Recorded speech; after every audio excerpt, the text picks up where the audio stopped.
All right, good morning, ladies and gentlemen. We're glad that you've joined us this morning. We are in the book of Genesis. We're going to be trying to cover chapter 33 through 35 today. That's quite a chunk to bite off, but there's a lot that goes on, but we'll see if we can do it in a timely manner. With me, as always, is Troy. We're glad to have him with us once again. And we'll start off with our Genesis review like we always do before jumping into Genesis chapter 33. Genesis altogether is the book of beginnings. It is the book of generations. You'll find that word repeated again all throughout the 50 chapters of Genesis.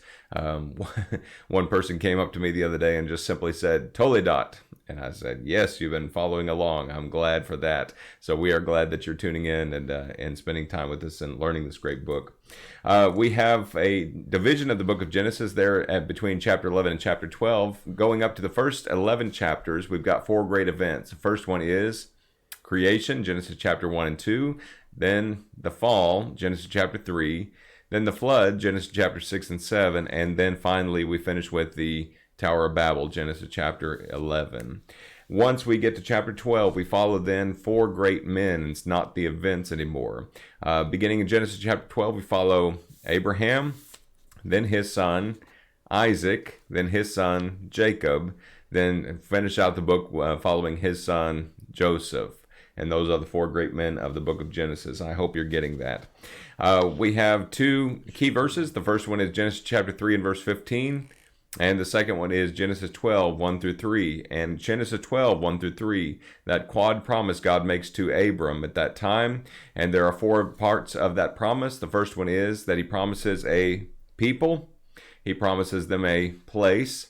He promises them his presence or protection. And he also promises that there's going to be a plan that God's going to enact through Abraham's seed.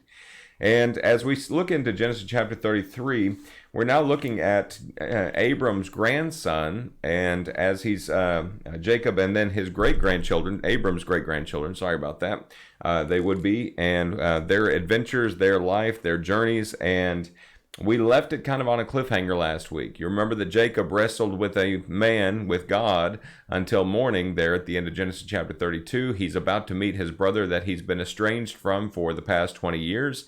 Last time we saw Esau was breathing threats and murders and violence against his brother Jacob and saying that just as soon as his father Isaac is dead, he's going to kill his brother for stealing his blessing and his birthright.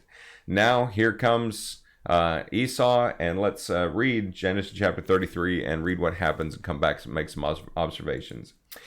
Jacob lifted his eyes and looked, and there Esau was coming, and with him were 400 men. So he divided the children among Leah and Rachel and the two maidservants. He put the maidservants and their children in front, and Leah and her children behind, and Rachel and Joseph last. Then he crossed over before them, bowed himself to the ground 7 times, until he came near to his brother. But Esau ran to meet him, and embraced him, and fell on his neck and kissed him, and they wept.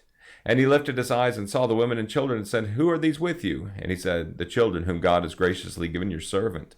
Then the maidservants came near, and their children, they and their children, and they bowed down. Leah also came near with her children, and they bowed down. Afterwards Joseph and Rachel came near, and they bowed down.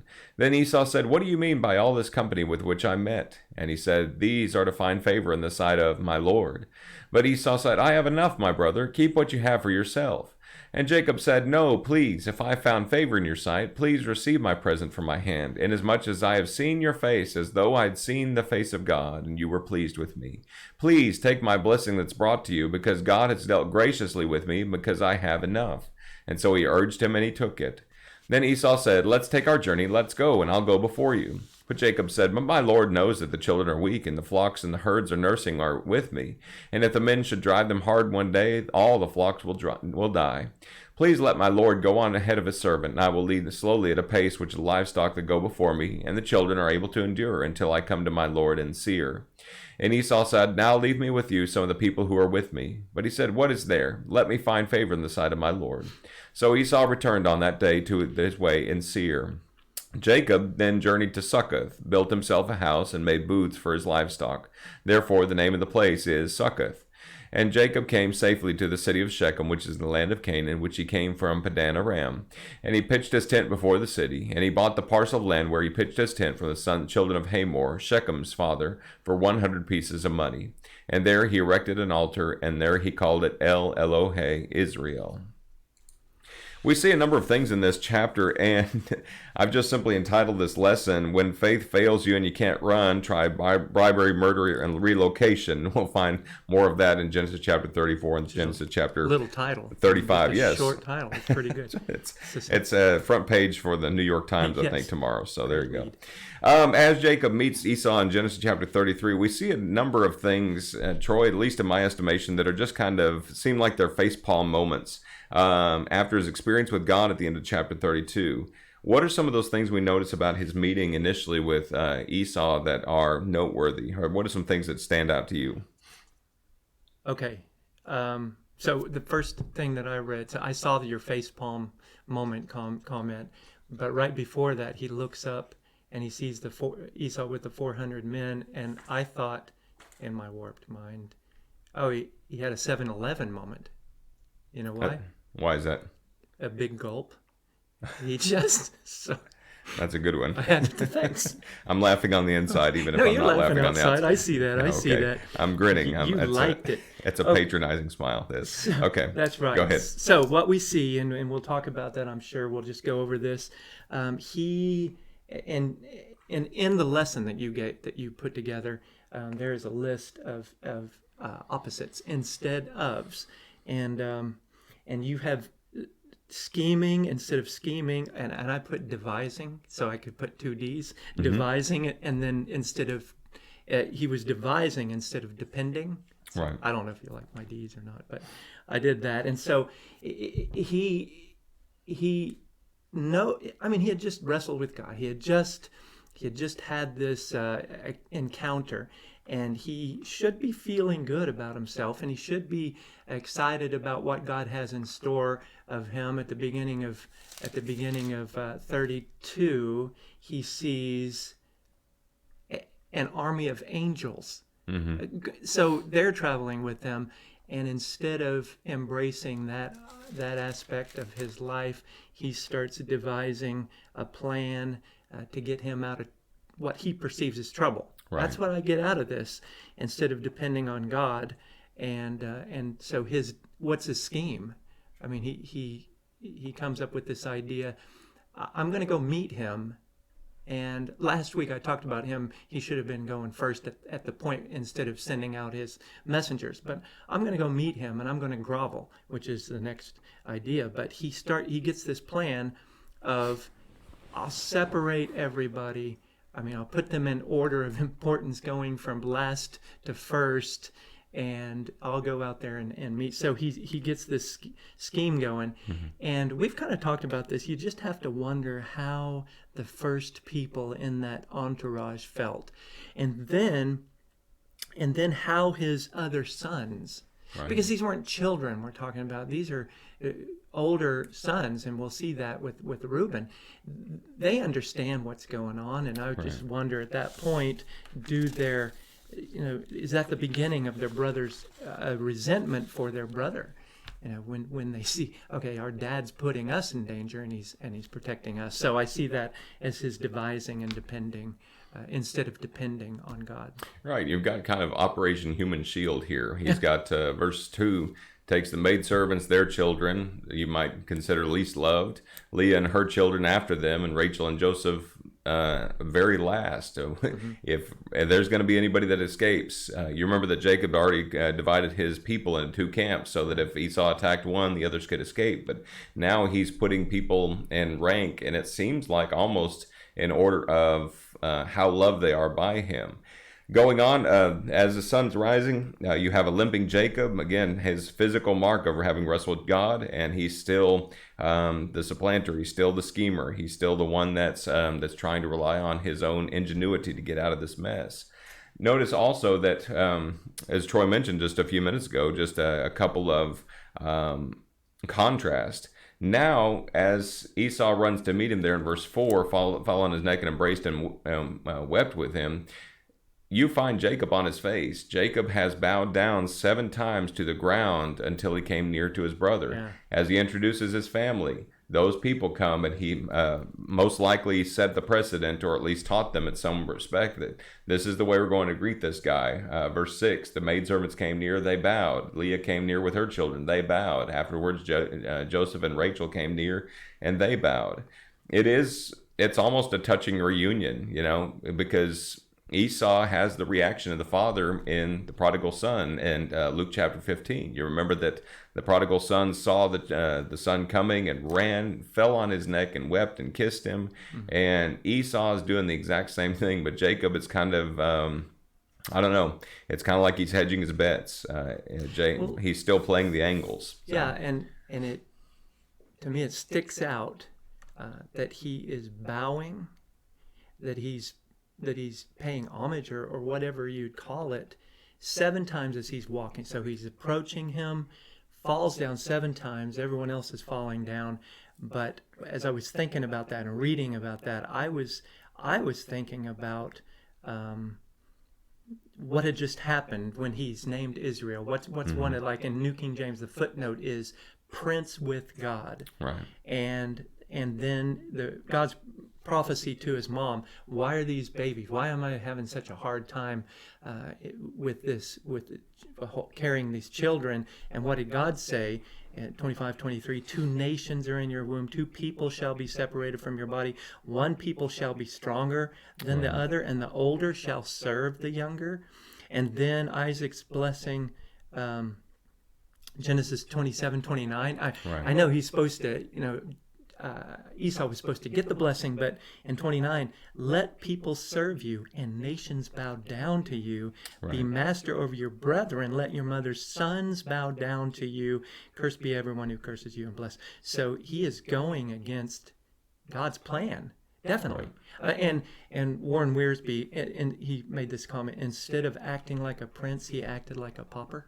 I mean, it's great because it's sad. It's so sad to watch this happen with this man who his name is Israel. And we'll talk about that later. Well, and you can look at a couple of textual things that indicate this.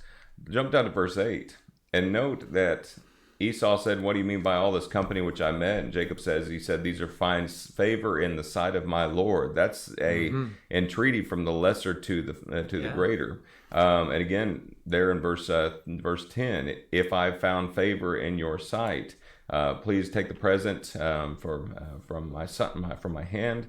You jump down again, just looking at textual evidence here for what Troy just mentioned. He says, my Lord knows this, in verse 13, that the children are weak, the flocks and the herds which are nursing. Verse 14, please let my Lord go on, and I'll lead a slowly pace, and the children until I come to my Lord in Seir.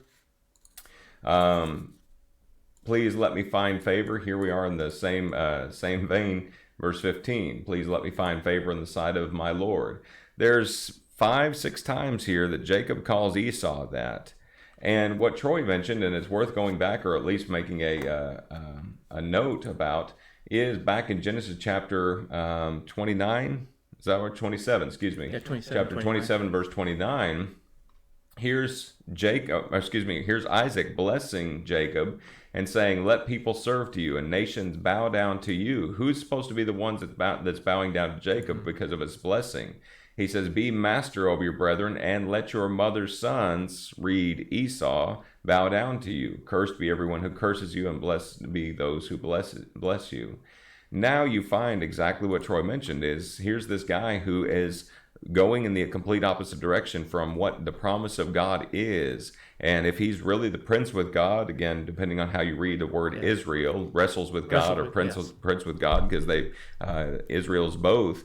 It's a little difficult to reconcile what's just happened in his life and his providence and bringing him back here to this land, like Jacob had promised to God that if God would bring him back, then he would be his God, and now he's he's scared out of mind, meeting his brother and really going above and beyond the pale in order to humble himself before him, so that he can.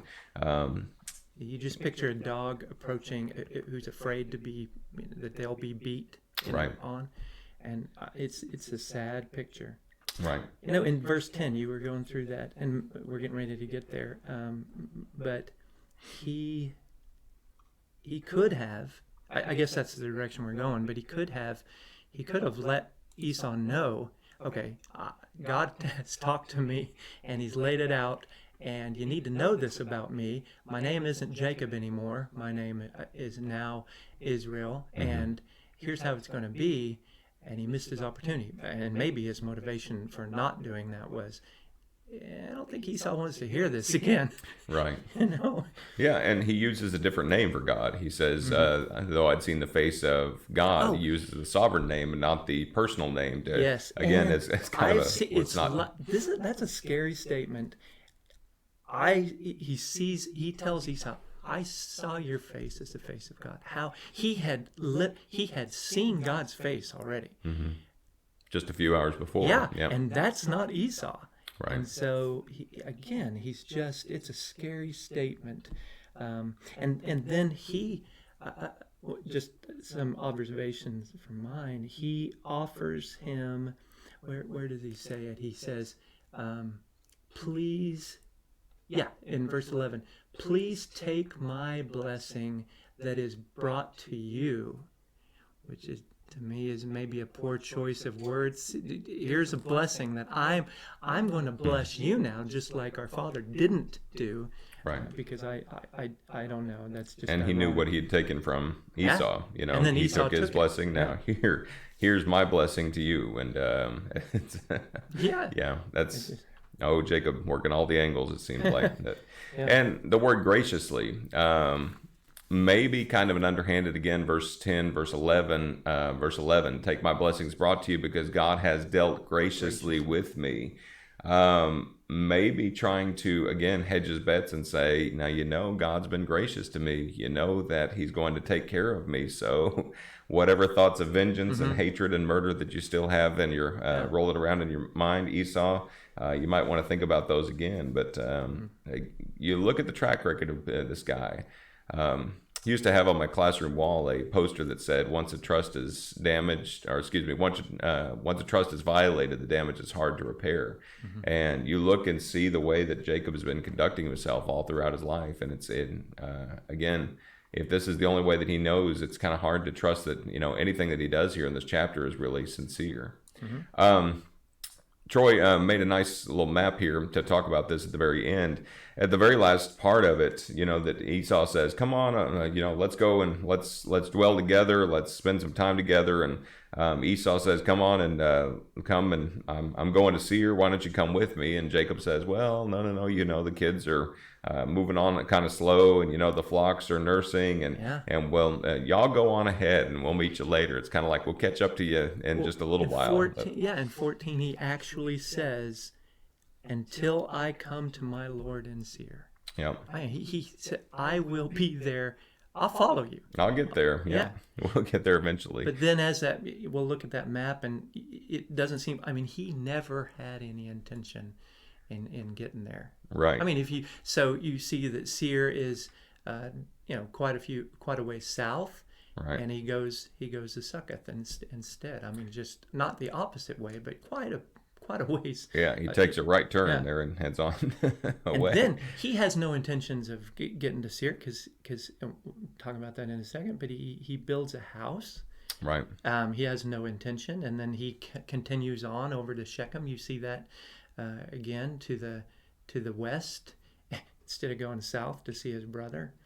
And then I just wonder the next time we read, and we'll get there in just a little bit, but the next time we read about those two men being together is when Isaac dies, and in my mind's eye, how did that go? Hey, I've been waiting for you, and you never showed up, and now we're both here. I think that was audacious on Jacob's part to tell him, "I'll see you. I'll be there in a little while. I'll be there." Yeah, and again, you find that God's still taking care of him, and you find that he's brought him back to the land faithfully. And even despite this kind of awkward meeting with his brother Esau, God is still with him, and God is still protecting him. As you finish, you find that he comes, as Troy mentioned, to the city of Shechem, which is the land of Canaan, where he came from Padan Aram. He pitched his tent before the city. He bought the parcel of land. Remember what Abraham did whenever it was time for that Sarah had passed away? He went and he bought a plot of land, a place for Sarah to be buried. Now Jacob has a parcel of land, a small piece of the promised land, where he pitched his tent. He found a nice place to dwell. What's most significant, I believe, about this chapter is that verse 20 says, he erected an altar. He calls the place El Elohe Israel, literally the God of Israel. And now, up until this point, again, you go back and you read the language about how Jacob refers to God, and you're going to find that he refers to it the fear of my father Isaac, or the God of my father Abraham and Isaac. And you find a number of times that he says that he swore by the fear of his father Isaac, but God has never been Jacob's fear. But now Jacob says, God, you are my God. And here's this altar, and here's this this place that's a representation to say, I'm going to make God my God. I'm going to follow him. After all this time, these 20 years, he hasn't been, but now he is. So that's interesting to think about. Yeah, is he? I mean, would we say that he is where God told him to get to yet? I mean, to the place, like proximity-wise. Proximity-wise, well, again, strangers and pilgrims like Abraham and like Isaac and like Jacob, we find them moving a number of times. Right. Yeah. And I think it's more that he's now taking his cues from God, and he's looking at him and saying, it's not a matter of, God, if you'll do this, then I'll be faithful to you and I'll follow you. But it's now, God, I'm going to be faithful to you and I'm going to follow you. And that's what you find a number of different times, especially when towards the end of the book of Genesis, after chapter 34, when his sons kill all the citizens of Shechem, God tells him where to move. Jacob moves there. Yes. Later on, after he discovers Joseph's alive, spoiler alert, you remember that God came to Jacob and said, Jacob, go with Joseph. Yeah. Go move your family to Egypt. This is for me. I'm going to do this. And Jacob does. And so he's taking his cues off of God and not so much bargaining with God. At least that's how I understand what's going on. Yeah, and I mean, and you can tell me, I was just, he says, and maybe this is the land of his fathers, but he says, go back in 31:3, go back to the land of your fathers. And he's not to Isaac yet. He hasn't gotten there yet. But he sets up and he honors God with this, with the place, and he calls it, and he honors God. But he had started on his journey. I just wonder, okay, you're not where you're supposed to end up, but you're right. He is going in the right direction finally. Right. It took him so long to go in the right direction. Right. When we get to chapter 34, we find that here's an interesting situation that's occurring, and now you find the sons of Jacob beginning to have minds of their own. And so what you've got here is not so much a focus on Jacob anymore, but now we're shifting our attention now to his children. And one that we're going to focus on, especially beginning in chapter 37, is the son, the fourth of the great men, Joseph.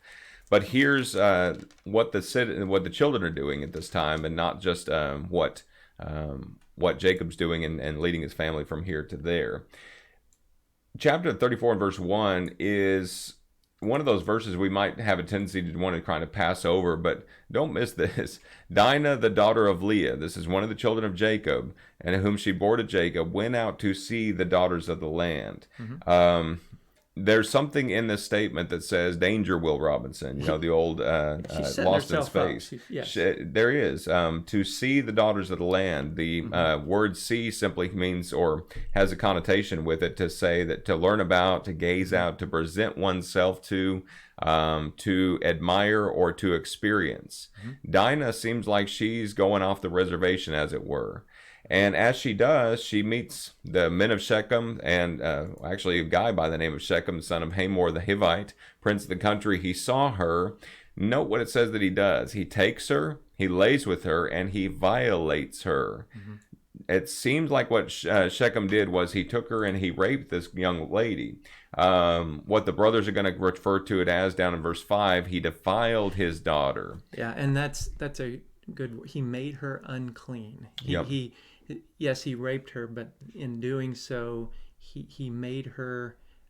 You could say he made her a stench. He Yeah. made her just dirty. Yeah, the English Standard says he humiliated her. Yes. And yet, what's interesting is verse 4 says he loved her. He loved her enough to go back to to his father, Hamor, and say, Dad, get this woman for me for a wife. Go and pay whatever price it takes. Go and visit with Jacob and find out what he wants as a bridal dowry and pay that because he loved her.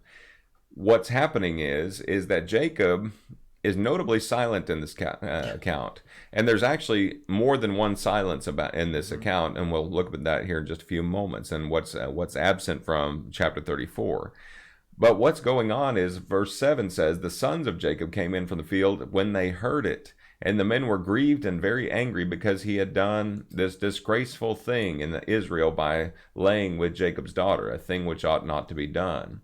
Hamor goes, he sits down with Jacob, and what happens is that it seems like the brothers go into this negotiation between fathers for Dinah, and Jacob is not saying much about this. But what happens in verses 14 through 17 is that they come to him and they say, we can't give our sister to one who is uncircumcised. That would be a reproach to us. But on this condition we'll consent to you. If you will become as we are, if every male of you is circumcised, we'll give our daughters to you, we'll take your daughters to us, we'll dwell with you, and we will become one people. But if you will not heed us and become circumcised, we'll take our daughter and be gone. And their words pleased Hamor and Shechem's Hamor's son.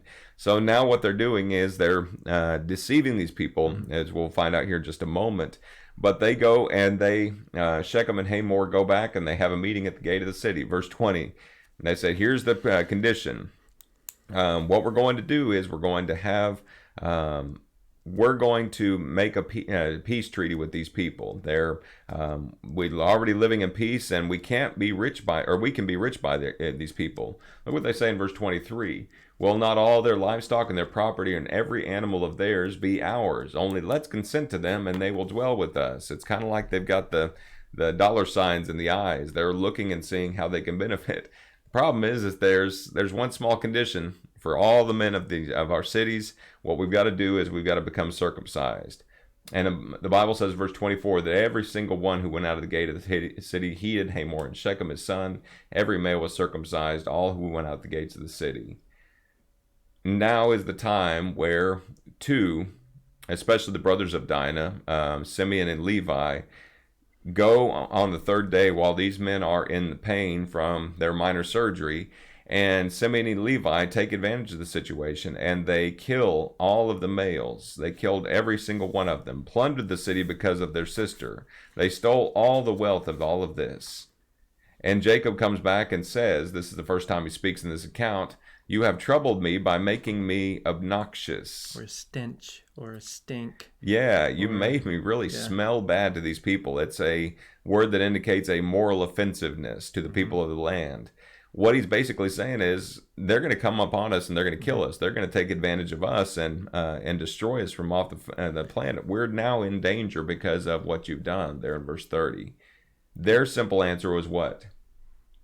Well, Dad, they defiled our sister. Yeah. Are you really wanting nothing to be done after they've treated our sister like a harlot, like a prostitute? Is that...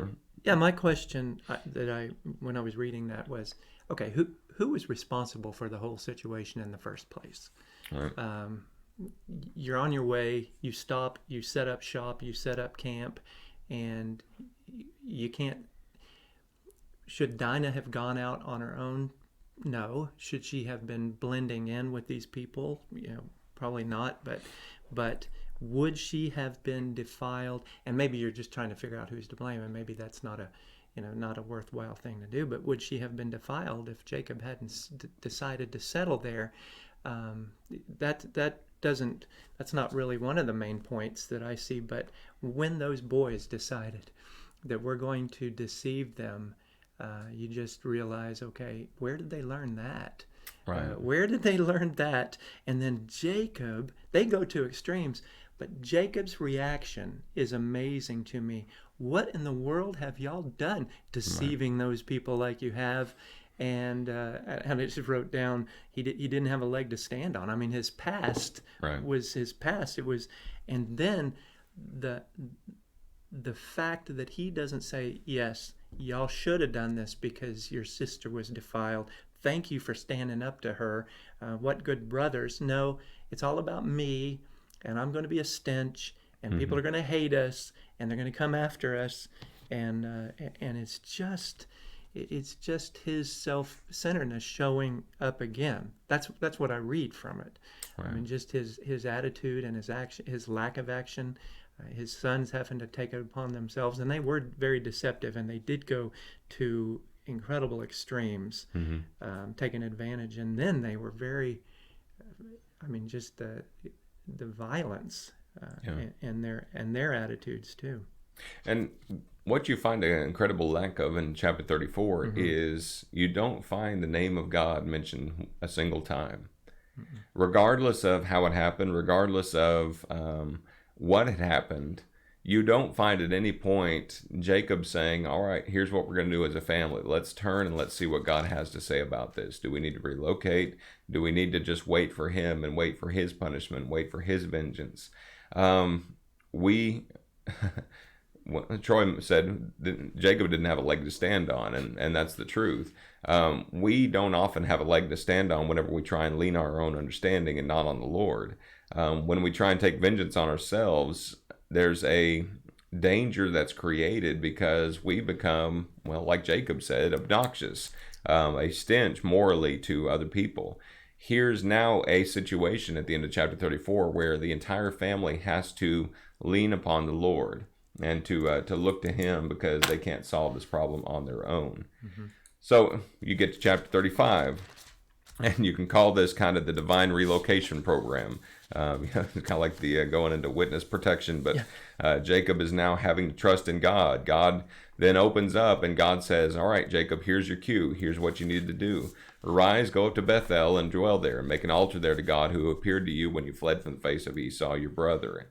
What does God tell these people at this time, or what does he tell Jacob to leave behind? What does Jacob do at this point?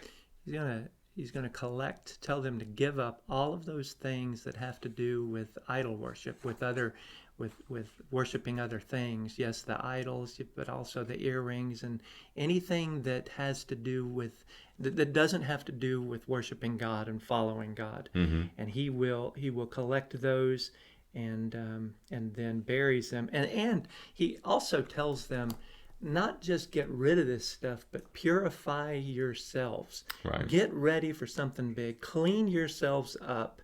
And something big is getting ready to happen, something important, and we will be honoring God now from Right. here on out. I appreciate the fact that this is the first time in Jacob's life that we read about in Scripture that he is really learning from God, and he's really taking his cues, as we mentioned, because telling them, all right, put away the foreign gods, purify yourselves, change your garments. All of those things are going to become increasingly important to God's people, especially when you get over to a passage like Exodus chapter 19, where it talks about becoming God's special people and how the people needed to purify themselves and put away all their gods that they brought out of Egypt, and then to change their garments so that they could be ready to fully follow God, really ready to listen to him. And Jacob is learning now, verses 2 through 4, about what's pleasing to God and wanting his family to do those things. As these people begin to move, verse 5, they journeyed, and the Bible says the terror of God was upon them, upon the cities which were around them, and they did not pursue Jacob. What does that mean? What do you think that means? Well, it means God's taking care of him. It means Like God's he taking said, care of and him. Jacob is moving where he needs to be going, Right. and God's taking care of him. And you don't read about him being afraid.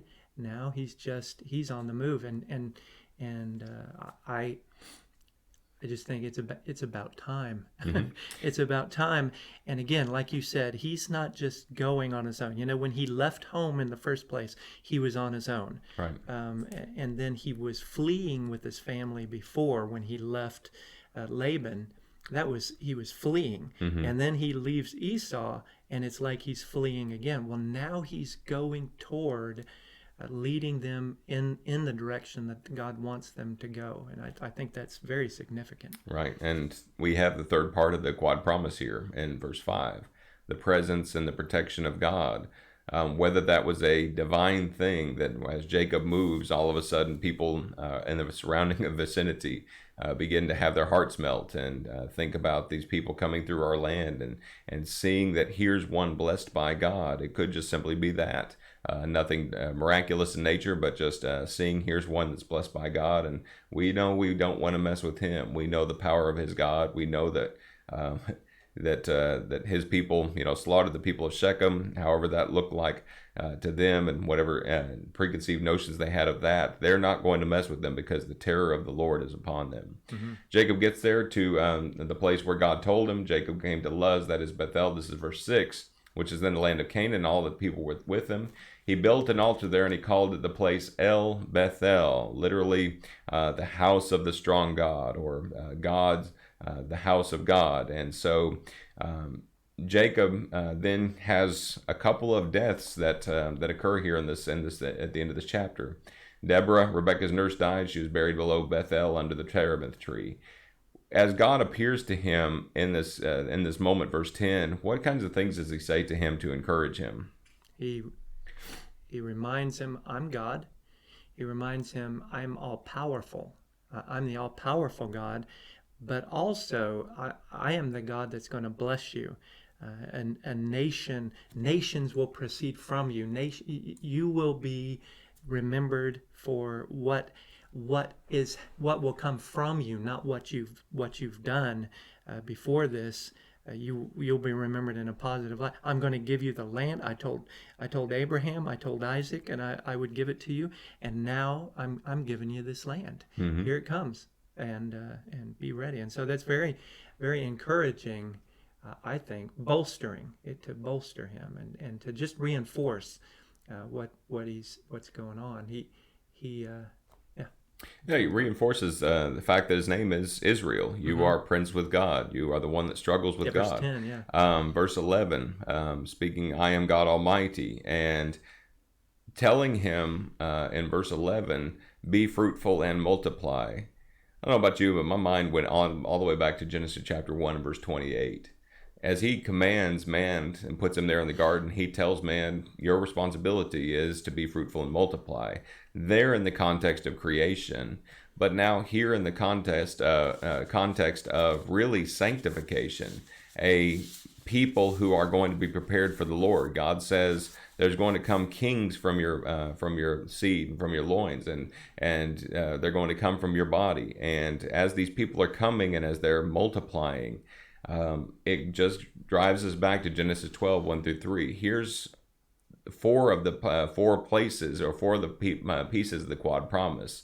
God's presence is with them. The terror of the Lord is on these people that are surrounding. God's protection is upon Jacob and his family. God says there in verse 10 and 11 that there's going to become a people. There's a plan to bless all nations of the earth, and God says, "I'm going to give you this place. Here's the land promise, the place promise." And in the midst of all of this, there are a couple of more funerals that we have to attend here before this chapter ends. The first one is that verse 16. They journey away from Bethel. There was a little distance to go to Ephrath. Rachel labored hard in childbirth. She had hard labor. It came to pass when she was in hard labor, midwife said to her, "Don't fear, you'll have this child also." And so it was, as her soul was departing, for she died, that she called his name Ben-Oni, that is, son of my suffering. His father called him Benjamin, which is son of my right hand. Rachel, the favorite wife, was died and buried on the way to Ephrath, that is, Bethlehem. Now she's got only two children, Joseph and Benjamin. Both of those are going to play a key role moving forward, beginning in chapter 37. But Reuben, at the very end of this, there's a curious statement about what he did there in verse 22. It happened when Israel dwelt in land. Reuben went in and lay with Bilhah, his father's concubine. This is the the mother of some of his half-brothers. Israel heard about it, and then it just kind of casually moves along after that. The sons of Jacob were 12, telling who the sons were. I don't know everything about this that I want to know about. What it seems like Reuben's doing is making a power move. When you have somebody that goes in and lays with their father's concubines or their father's or their wives' servants, there's a understanding, a kind of usurping of the father's authority, and a trying to seize the family and the strength of the father, and to demonstrate that the strength is no longer with my father. You remember that Absalom, whenever he led David's son, yeah. when he led a revolt against and tried to usurp the throne of David, one of the first things he did was go into his father's concubines. I forget which brother it was of Solomon's. Whenever after David had passed, Adonijah, is that right? He when he gave over the throne to Solomon, and then he sent Bathsheba in to say, "Could you have Solomon give my father or David's concubine to me for a wife?" And Solomon said, "No, that's not going to be allowed." In fact, he goes and he has Adonijah killed, if I'm remembering the king correctly. It's a passing statement, interesting statement there in verse 22, and we don't really know. Again, everything that we want to know about it. However, there's two cross-references I'd invite you to write into your Bible, and we'll look at those briefly. The first one is Genesis chapter 49 and verse 3. And this is when Jacob is dying. He's blessing all of his children and bestowing upon them the blessings. But we don't read it that Jacob, in between chapter 34 or chapter 35 and chapter 49, says anything to Reuben about this. But here's what he has to say about this as he's dying. "Reuben, you are my firstborn, my might, the beginning of my strength, the excellence of dignity and the excellence of power." If he had stopped there, we would have said, wow, that's really powerful for Reuben. Verse 4 says, "Reuben, you're unstable as water. You shall not excel." Why? "Because you went up to your father's bed, then you defiled it. He went up to my couch." And that's the last part of that blessing. That's the last part of what he says to him on this occasion. The other cross-reference that you may write there beside Genesis 35:22 is 1 Chronicles 5 and verse 1. 1 Chronicles 5 verse 1. "Now the sons of Reuben, the firstborn of Israel, who had the right to all of Jacob's wealth and Jacob's family, who had the birthright? It was Reuben. He was indeed the firstborn," 1 Chronicles 5:1 says. "But because he defiled his father's bed, his birthright was given to the sons of Joseph, the sons of Israel, so that the genealogy is not listed according to the birthright." Reuben lost, it seems like, everything with this, almost as the Bible has it, a passing move here in chapter 35 and verse 22. Again, a seriously consequential thing to the life of Reuben, but again, this is part of it, and this is one of the downers, I guess, chapter 35 ends on. As you finish out, you find Jacob coming to his father Isaac, and Isaac living 180 years old, then dies. And who ends up who buries Isaac? Jacob and Esau, and they cooperate in doing this. They get together and they agree on burying their dad. As I was finishing up reading, it occurred to me, Isaac had been, how long was it before, since Jacob had left? Mm-hmm. Isaac has been saying that he was dying. Right. For how long? It's been a long time, yeah. Here he is. And so finally, not that it's a good thing, but after 20-something years, he's finally dying, like he said. But this is the first time that we read, again, I mentioned this earlier, that Jacob and Esau are together. They've left each other before. They've been separated, and now they're going to be together and work together and mourn together. And remember, Esau said, "My dad's going to die as soon as the mourning is over." Yeah. And that was more than 20 years ago, earlier. That was just looking for that. So Genesis 27:41. Esau hated Jacob because of his blessing. He said, "The days of mourning for my father at hand." He didn't realize that it was going to be at least 20 more years before that happened. But And we don't read of him killing Jacob, obviously. So, and appreciate yeah. that. I appreciate that. Yeah. And two sons bury Isaac, and as we find in chapter 36, you're going to find the Toledot of Esau. You're going to find his descendants. You're going to find who comes from his lineage, and we'll start up there next week, Lord willing. So, as we finish up this morning rather, what lessons, Troy, stand out to you from these chapters that we've looked at? What types of things do you see that we can take away from this? I think the example that a father or mother, a parent, can set for their kids, we obviously need to be careful, because Jacob gets so angry at his sons and yells at them for doing, pretty much the same thing that he had done before. Never, that we know of, never was remorseful about the deceptions that we know of, that he had participated in, but he's very hypocritical. And we have to be careful as parents to set the example, to be consistent in the example, right, so our kids can't come back later on and say, okay, you did the same thing, I saw you do the same thing. Right. And then as Christians, we can't watch someone struggle and sin and fall into temptation and show our anger toward them, when Paul said, y'all were, think about how bad y'all were. And so that's one of the lessons that jumps out at me with Jacob and his hypocrisy that we see. All right. There's an old, I remember growing up, there was a commercial that was an anti-drug commercial, but it was a dad that opens up the closet and finds his son in there, I don't remember that one, doing drugs or whatever it was, and dad picks it up and says, who taught you how to do this? Where'd you learn this? And he said, I learned it from you, Dad. And you could just see the stun on the father's face. I don't remember, everything. You could probably YouTube it, but there's an understanding of what Troy mentioned, that the things that fall off of us as parents make deep impressions on our kids, and the things that we casually think are no big deal become a big deal when we see those character traits represented in our children. The reason why chapter 34 happened in part was because of Jacob being the man that he was and training his children the way that he did.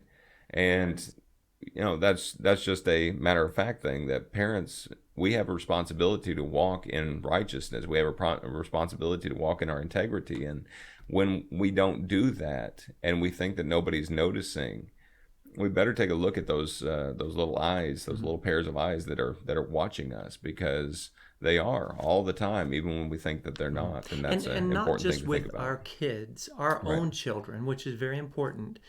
But you think about a situation, the Christianity, and we come to worship services, and those children are watching us. But then you can think about the new Christians, the babes in Christ, watching us, and either they're going to follow us and grow because of our example, or be very confused at our inconsistencies. And I remember when I first became a Christian, less than a year, I went to a Christian university, and I met a bunch of Christians, college students who had grown up attending church and watching their parents, and they were doing things that I thought I had given up because of Christianity, becoming a Christian, and they were doing things that I thought were wrong. They were wrong, but when I saw them doing that, it confused me, but it also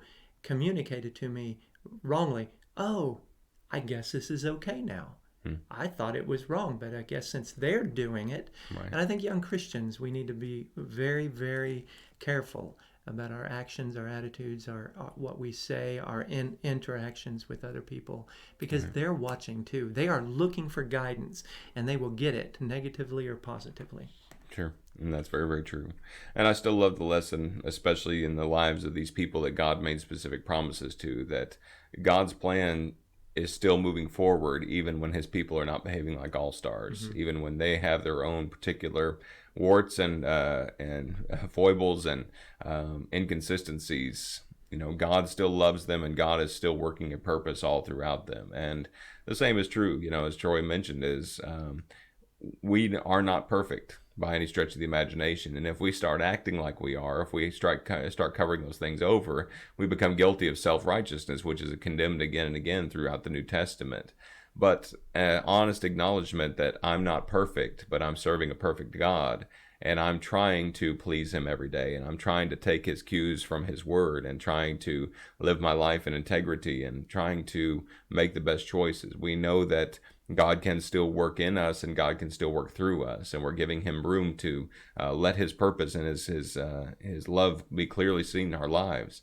And that's what he wants ultimately, is to bless us, to bless those who are around us, and to have all come to see Jesus living in us. Yeah. Troy, anything else that you could see? Yes. All right. Just one quick thing. Hopefully it's quick. Jacob stopped along the way, and God still led him, allowed him to get to where he was going in spite of that.